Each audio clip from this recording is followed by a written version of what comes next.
El panorama tribal de Britania prerromana. Antes de la llegada de los romanos, Britania no era una nación unificada, sino un mosaico de tribus y reinos en constante competencia.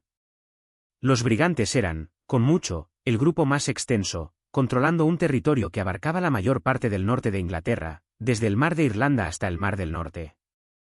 Su nombre probablemente significa los altos o el pueblo de las colinas, lo que refleja su territorio montañoso.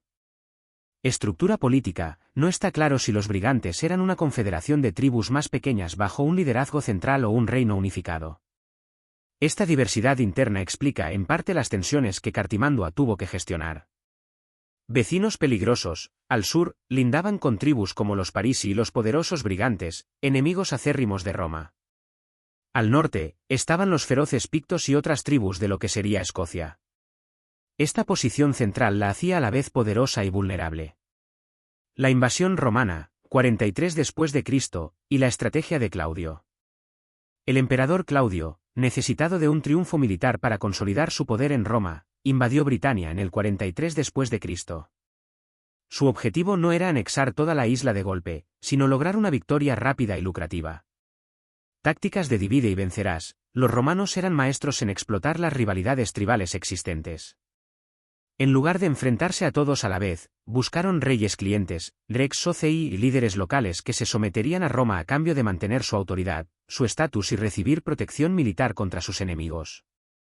El vacío de poder: tras la invasión, muchas tribus del sur y el este fueron derrotadas o se sometieron. Esto creó un vacío de poder y una oportunidad para que tribus como los brigantes, que no fueron invadidos inicialmente, se volvieran más poderosas. Cartimandua, la reina cliente ideal. Cartimandua llegó al poder alrededor del momento de la invasión, no se sabe si antes o justo después.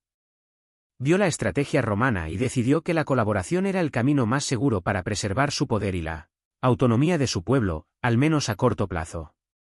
Beneficios mutuos. Para Roma, Cartimandua era un tapón estabilizador. Su reino amigo protegía la frontera norte de la provincia romana de Britania, que en ese momento terminaba más o menos en el río Humber. Esto permitió a los romanos concentrarse en conquistar el oeste, Gales, y el suroeste sin preocuparse de un ataque por la retaguardia.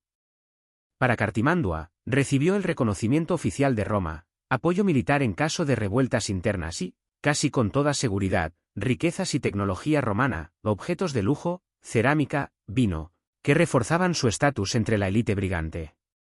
El catalizador: la rebelión de Carataco, 51 después de Cristo. Este evento es la piedra angular del contexto de su reinado. Carataco, el carismático líder de la resistencia en el sur y luego en Gales, tras ser derrotado, huyó al norte buscando refugio en el último gran reino independiente. La jugada maestra de Cartimandua: ella se enfrentó a una disyuntiva. Darle asilo, convertirse en el centro de la resistencia britana y enfrentarse abiertamente a Roma. Entregarlo, reafirmar su lealtad a Roma y ganar un enorme favor. La decisión: eligió lo segundo. Encadenó a Carataco y lo entregó a los romanos. El emper Claudio estaba tan complacido que les concedió a ella y a su esposo Venutio grandes recompensas, además del perdón para la familia de Carataco. Este acto demostró su pragmatismo absoluto, pero también encendió la mecha de la discordia interna. Para los elementos antirromanos de los brigantes, esto fue una traición imperdonable. La crisis en Roma y su impacto en Britania, 69 después de Cristo. El contexto no era solo local, sino imperial. El año 69 después de Cristo, conocido como el año de los 4 emperadores, sumió al imperio en una guerra civil. Las legiones en Britania fueron debilitadas, ya que se enviaron tropas de vuelta a la Galia para luchar. La oportunidad para Venutio, el ex esposo de Cartimandua, Venutio, que ya lideraba la facción antirromana, vio su momento. Con Roma distraída y debilitada, lanzó su ataque final. El fin de su reinado: los romanos, bajo el nuevo emperador Vespasiano, intervinieron para salvarla a ella, la reina cliente, pero no para salvar su reino.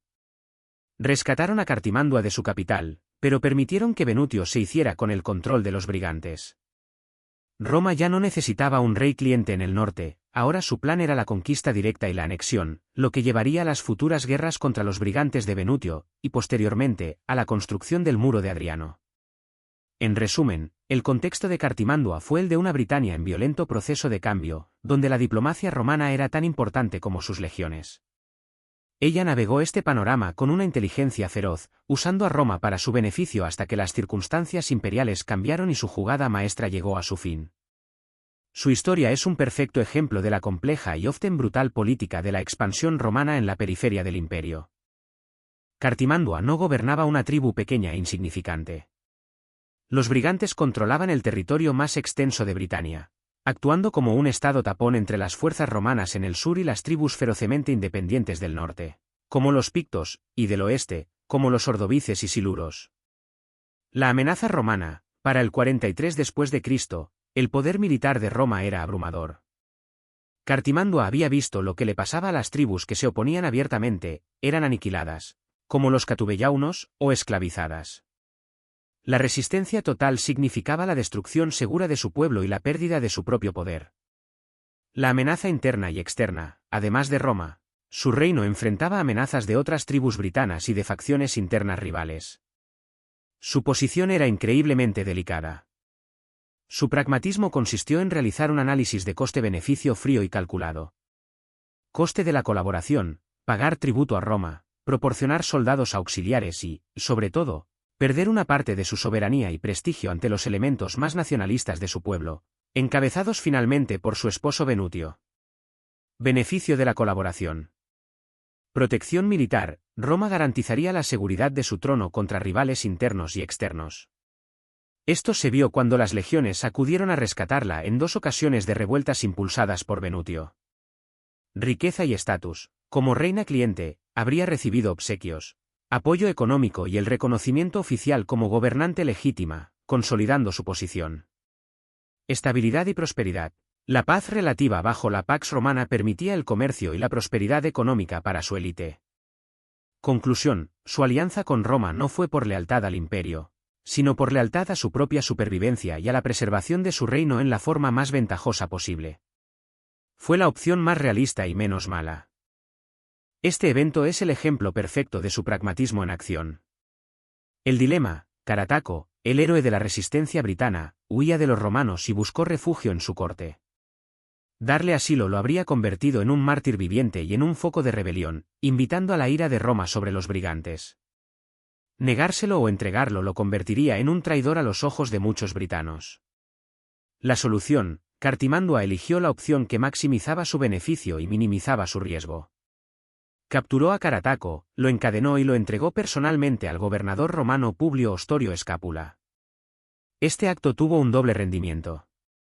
Para Roma, fue un regalo incalculable. Eliminaron a su enemigo más molesto sin perder un solo soldado. La gratitud y recompensa para Cartimandua debieron de ser enormes. Para Cartimandua, se deshizo de un elemento perturbador extremadamente peligroso que podría haber desestabilizado su reino desde dentro. Demostró su inmenso valor como aliada y fortaleció su posición ante Roma. Fue una jugada maestra de Realpolitik. La lealtad aquí no era a Roma, sino a su propio interés. Es posible hablar de una lealtad en un sentido muy específico. Lealtad al trato, Cartimandua fue leal al acuerdo que tenía con Roma. Mantuvo la paz en la frontera norte, proporcionó estabilidad y apoyó los intereses romanos a cambio de protección y estatus. Fue una reina cliente fiable durante décadas, algo que Roma valoraba mucho. Lealtad a una visión de futuro. Es posible que Cartimandua y su facción no vieran a Roma como un enemigo, sino como el futuro inevitable. Su pragmatismo podría estar guiado por la creencia de que la integración controlada era mejor que la aniquilación. En este sentido, fue leal a un camino de cooperación que creía que era el mejor para su pueblo, o al menos para su dinastía. Para sus enemigos, como Venutio y los elementos antirromanos, su pragmatismo era pura traición. Traicionó al héroe britano más emblemático, Carataco.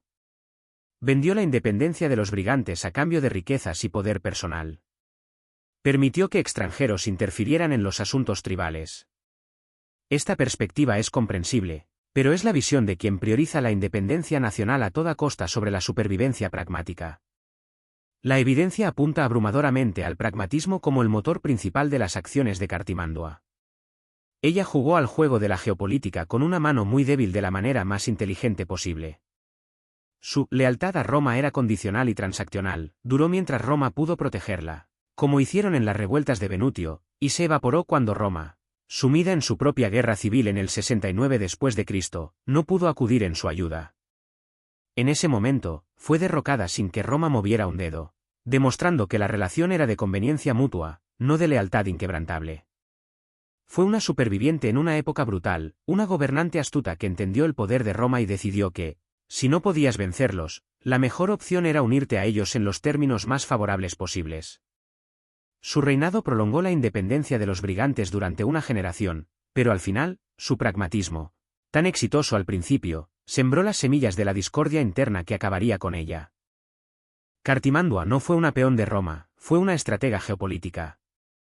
Su legado más inmediato fue demostrar que existía una vía alternativa a la resistencia frontal y suicida, como la de Boudica, o a la sumisión total. El reino clientelar como modelo, ella perfeccionó el modelo del rey cliente, Rex Sociusque et Amicus. A cambio de su lealtad, y la entrega de Carataco, Roma le garantizó protección militar, riquezas y, lo más importante, autonomía interna para gobernar a su pueblo según sus tradiciones.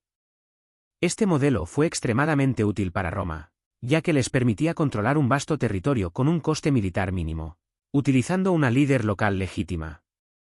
Contención de la expansión romana, su gobierno actuó como un tapón estabilizador en el norte. Mientras ella controlaba a los brigantes, las legiones romanas pudieron concentrarse en conquistar Gales y el noroeste, sabiendo que su flanco norte estaba seguro. Su caída en el 69 después de Cristo demostró lo vital que era esta alianza. Inmediatamente después, los romanos se vieron forzados a intervenir militarmente para enfrentarse a Venutio y, eventualmente, a iniciar la conquista directa del norte, lo que llevó a la construcción del Muro de Adriano. Un precedente femenino, en una sociedad dominada por hombres, tanto romana como britana, Cartimandua se erigió como una autoridad soberana indiscutible durante casi 3 décadas. Su poder no derivaba de ser la esposa de un rey, sino que ella era la reina. Esto establece un poderoso precedente de liderazgo femenino independiente en la historia británica. Como se ha visto, a Cartimandua a lo largo de la historia es en sí mismo una parte clave de su legado. La visión romana, Tácito, los historiadores romanos, nuestra principal fuente, tenían una visión sesgada. Tácito, aunque admira su astucia, la pinta como voluptuosa, traicionera y decadente. La acusa de repudiar a su esposo por su amante, Bellocatus, lo que para la mentalidad romana era un escándalo y una causa justa de rebelión para Venutio. Esta descripción misógina ha ensombrecido su imagen durante siglos, enfocándose en su vida personal para desacreditar su logro político. La visión britana, traidora, para los nacionalistas britanos y los enemigos de Roma, encabezados por Venutio, su legado fue el de la última gran traidora. Entregar a un héroe como Carataco, que simbolizaba la resistencia pan-britana, fue un acto imperdonable. En contraste con la figura de Boudica, la heroína guerrera, Cartimandua representa la villana pragmática. La reinterpretación moderna, estratega hoy en día, los historiadores tienden a verla con mucho más matiz. Se la considera una líder pragmática y realista que priorizó la supervivencia y la prosperidad de su pueblo, o al menos de su facción, sobre una gloria militar que sabía imposible de alcanzar. Se pregunta, ¿fue más traidora salvar a su reino de la destrucción entregando a un fugitivo, que condenarlo a una guerra perdida por un ideal? Aunque no tenemos una inscripción con su nombre, la arqueología apoya la imagen de una líder poderosa. El Oppidum de Stanwix, este enorme complejo fortificado en North Yorkshire, uno de los más grandes de la Britania de la Edad del Hierro, está fuertemente asociado a Cartimandua. Las excavaciones han revelado riquezas importadas del mundo romano, vidrio, vino en ánforas, joyas de plata y bronce y objetos de lujo. Esto es la prueba física de las recompensas que recibió por su alianza con Roma. Muestra un centro de poder consolidado y próspero. Ausencia de destrucción, a diferencia de los territorios de Boudica, donde se encuentran gruesas capas de ceniza que marcan la revuelta, el corazón de los brigantes no muestra signos de destrucción masiva durante su reinado. Esto sugiere un periodo de relativa paz y estabilidad impuesta por su gobierno. El legado definitivo de Cartimandua es la validación del pragmatismo político en un mundo de ideologías en conflicto. Demostró que la colaboración, por impopular que fuera, podía ser una herramienta efectiva para preservar el poder y evitar el desastre. Su historia es un recordatorio de que la resistencia no es la única respuesta posible al imperialismo, y que las figuras históricas deben ser juzgadas en su contexto, no con la moral de siglos posteriores. Su caída no se debió a que su estrategia fuera errónea, sino a que la inestabilidad en Roma le retiró el apoyo militar que necesitaba para mantenerse en el poder frente a una oposición interna cada vez más fuerte. En esencia, el legado de Cartimandua es el de una mujer que jugó al juego de la gran política con una mano muy difícil, y lo hizo con una habilidad excepcional durante 3 décadas, cambiando para siempre el mapa político de la Britania romana. Tácito, calle 55, 120 después de Cristo, la fuente principal. Tácito es nuestra fuente más detallada. Era un senador e historiador romano conocido por su estilo mordaz y moralizante. Menciona a Cartimandua en 2 de sus obras principales, Los Anales y las Historias. En Los Anales, libro 12, 36, 40. El episodio de Carataco, 51 después de Cristo, este es el relato más famoso. Tácito describe cómo Carataco, el gran enemigo de Roma, tras ser derrotado, huyó al territorio de los brigantes buscando refugio. La acción, Cartimandua, capturó a Carataco y lo entregó encadenado a los victoriosos romanos. La valoración de Tácito no la elogia abiertamente. En cambio, enfatiza la gloria del emperador Claudio, a quien se entregó el prisionero.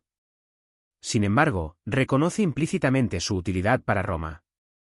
El hecho de que se la nombre como la autora de la captura le otorga un enorme peso político. El prejuicio, Tácito añade una capa de juicio moral. Describe que su reinado se sostenía gracias a las armas romanas, insinuando que su poder no era legítimo por sí mismo, y luego, de manera crucial, la caracteriza como poseedora de un ingenio voluptuoso, voluptaria ingenio. Esta frase, cargada de misoginia, intenta atribuir sus acciones políticas a la lujuria o la decadencia moral en lugar de al pragmatismo y la astucia estratégica. En las Historias, libro 3, 45. La guerra civil y su caída, 69 después de Cristo. Tácito relata el conflicto entre Cartimandua y su antiguo esposo, Venutio. El escándalo personal como causa política, Tácito sitúa el origen de la guerra civil en una intriga personal. Cartimandua se enamoró de su escudero, Bellocato, al que tomó como amante y al que hizo suyo en matrimonio repudiando a su marido. Para Tácito, esta transgresión de las normas morales, adulterio, repudio, es el detonante del conflicto, no las profundas divisiones políticas entre facciones pro y anti-romanas que sin duda ya existían. La intervención romana relata cómo, al ser atacada por Venutio, Cartimandua solo pudo ser salvada por una intervención militar romana. Las legiones tuvieron que luchar para rescatar a la reina de su propio pueblo. Su final, finalmente, durante la crisis del año de los 4 emperadores, 69 después de Cristo, cuando las legiones romanas estaban distraídas, Venutio lanzó un ataque decisivo. Tácito escribe de manera lacónica, y Venutio se hizo con el reino, mientras que nosotros, los romanos, solo tuvimos que librarnos de la ignominia de tener que rescatar a una reina adúltera. Esta frase es tremendamente significativa. Muestra que Roma la abandonó deliberadamente. Ya no era un aliado útil, se había convertido en una carga política y moral. Dion Casio, calle 155-235 después de Cristo, la mención temprana. Dion Casio es mucho más tardío, pero su trabajo a veces preserva tradiciones más antiguas. En su Historia romana, libro LX, 20.2, confirma el evento central. La entrega de Carataco simplemente confirma el hecho. Carataco, habiendo fracasado en su intento, huyó para pedir la protección de Cartimandua, la reina de los brigantes. Ella, sin embargo, lo apresó y lo entregó a los romanos. Su relato carece del color moral de Tácito, siendo más una crónica de hechos. Análisis de lo que las fuentes realmente dicen, y callan. Perspectiva romana y misoginia, las fuentes nos dan la visión romana. Para ellos, Cartimandua era un rey cliente, rex socius, útil. Su género era un problema para los historiadores romanos, que tendían a enmarcar el poder femenino en términos de inmoralidad sexual, voluptuosa, adúltera, en lugar de habilidad política. Boudica, otra reina, fue tratada de manera similar, pero como una salvaje que se rebeló, un estereotipo opuesto pero igualmente misógino. Silencios elocuentes, las fuentes no mencionan cómo gobernaba internamente su pueblo. Los términos exactos de su tratado con Roma. La posible prosperidad que su alianza pudo traer a los brigantes durante décadas. La perspectiva brigante. Para la facción antirromana, ella era una traidora. Para la facción pro-romana, una garantía de estabilidad. Confirmación arqueológica indirecta, aunque no hay una piedra roseta con su nombre, la arqueología apoya la narrativa. El fuerte romano de Oakwood en territorio brigante data de la época de Claudio, sugiriendo una temprana y estrecha cooperación. El enorme complejo tribal en Stanvik muestra signos de gran riqueza y contacto con Roma durante su periodo de reinado, lo que encaja perfectamente con la imagen de una líder poderosa que se benefició de su alianza. En conclusión, las fuentes nos presentan a una mujer astuta y pragmática, pero su relato está empañado por el desdén romano hacia una mujer que ejercía el poder de forma independiente, y por la necesidad de justificar el eventual abandono romano de su aliada. Nos muestran los hechos de sus acciones, la captura de Carataco, la guerra civil, pero enmarcan sus motivaciones en términos de vicio moral, negándole la agencia política que sin duda tuvo. Leer entre líneas es crucial para entender a la verdadera Cartimandua, una superviviente maquiavélica en un mundo brutal.